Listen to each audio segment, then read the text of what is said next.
प्राचीन काल में एक ऋषि थे, वाजश्रवस या वाजश्रवण। उन्होंने विश्वजित यज्ञ करने का संकल्प लिया। ऐसा यज्ञ जिसमें यजमान अपनी सारी संपत्ति दान करता है। यज्ञ आरंभ हुआ। ऋत्विज, वेद मंत्र, अग्नि की लपटें, आहुतियां, सब कुछ विधि अनुसार चल रहा था। दान देने का समय आया। वाजश्रवस ने गायें दान करनी शुरू की, लेकिन वे गायें थीं बूढ़ी, दूध न देने वाली, पानी न पीने वाली, बंजर।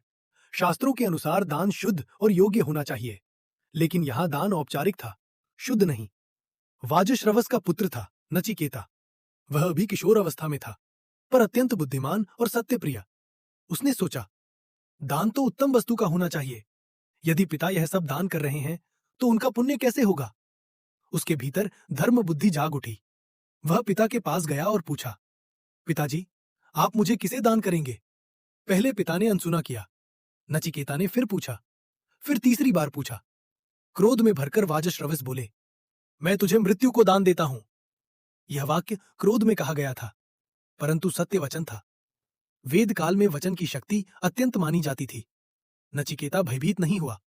उसने सोचा, मैं तो अनेक लोगों में श्रेष्ठ हूं। यदि मुझे मृत्यु को जाना है तो अवश्य कोई उद्देश्य होगा। वह मृत्यु लोक की यात्रा पर निकल पड़ा। शास्त्रों में विस्तार से मार्ग वर्णित नहीं है, पर कहा गया है कि नचिकेता यमलोक पहुंचा। जब वह पहुंचा, यम वहां नहीं थे। नचिकेता द्वार पर प्रतीक्षा करने लगा। 1 दिन, 2 दिन, 3 दिन, न भोजन, न जल, न भय। 3 रात तक वह उपवास में बैठा रहा। तीसरे दिन यमराज लौटे। उन्होंने देखा, एक ब्राह्मण बालक 3 दिन से उनके द्वार पर उपवास कर रहा है। शास्त्र कहता है, अतिथि देवो भव। यमराज को चिंता हुई कि उन्होंने अतिथि का अपमान किया। उन्होंने कहा, हे ब्राह्मण कुमार, तुमने 3 रात मेरे द्वार पर उपवास किया, इसलिए मैं तुम्हें 3 वरदान दूंगा। नचिकेता बोला, मेरे पिता शांत हूं। जब मैं लौटूं तो वे मुझे प्रेम से स्वीकार करें। यमराज ने कहा, तथास्तु, तुम्हारे पिता तुम्हें पहचानेंगे और प्रेम करेंगे। नचिकेता बोला, मुझे वह अग्नि विद्या बताइए जिससे स्वर्ग की प्राप्ति होती है। यमराज ने उसे यज्ञ की अग्नि का ज्ञान दिया। यह अग्नि बाद में नचिकेता अग्नि कहलाई। अब नचिकेता ने पूछा, मनुष्य के मरने के बाद क्या होता है। कुछ लोग कहते हैं आत्मा रहती है, कुछ कहते हैं सब समाप्त हो जाता है।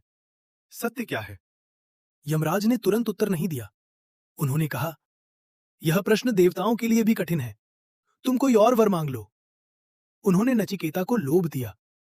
दीर्घायु, स्वर्ण रथ, सुंदर अप्सराएं, राज्य, अपार धन। पर नचिकेता अडिग रहा। उसने कहा, ये सब क्षण भंगुर है। आज है, कल नहीं। मुझे केवल सत्य चाहिए। तब यमराज प्रसन्न हुए। उन्होंने कहा, श्रेय, कल्याण और प्रेय, प्रिय वस्तु, 2 मार्ग हैं। मूर्ख प्रेय को चुनता है, बुद्धिमान श्रेय को।